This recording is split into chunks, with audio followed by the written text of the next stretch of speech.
ఏమండి మీరు నన్ను ఒక దగ్గర దింపాలి. అదే ప్రియా వాళ్ళ అమ్మమ్మ వాళ్ళ ఇంట్లో. ప్రియా ఉండట్లేదు, అందుకే వాళ్ళ అమ్మమ్మకి తోడుగా ఉండమని నన్ను పిలిచింది. అందుకే నేను సౌందర్యని పిలిచాను అక్కడికి. సౌందర్య వాళ్ళ ఆయన దింపుతాడంట. వాళ్ళ ఆయనకి పని ఉందంట, 5 నిమిషాలు కూర్చొని వెళ్ళిపోతాడు. సౌందర్య ఒక అరగంటే ఉంటుందంట, తర్వాత సౌందర్య కూడా వెళ్ళిపోతుంది. పెద్దావిడ నేను ఒంటరిగా ఉండాలి కదా, బోర్ కొట్టిద్దని అక్కడికి నేను శ్రీలీలను రమ్మన్నానండి. శ్రీలీల రాత్రి వరకు నాతోటే ఉంటుంది, మేమిద్దరం కలిసి మంచి టైం స్పెండ్ చేస్తాం. కానీ ముందలా చెప్తున్నా, శ్రీలీలని రాత్రికి మీరే దింపాలి.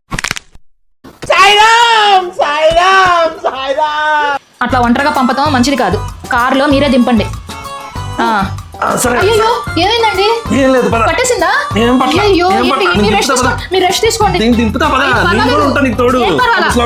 వద్దండి, అయ్యో అంత నొప్పితో బాధపడుతున్నారు. అయ్యో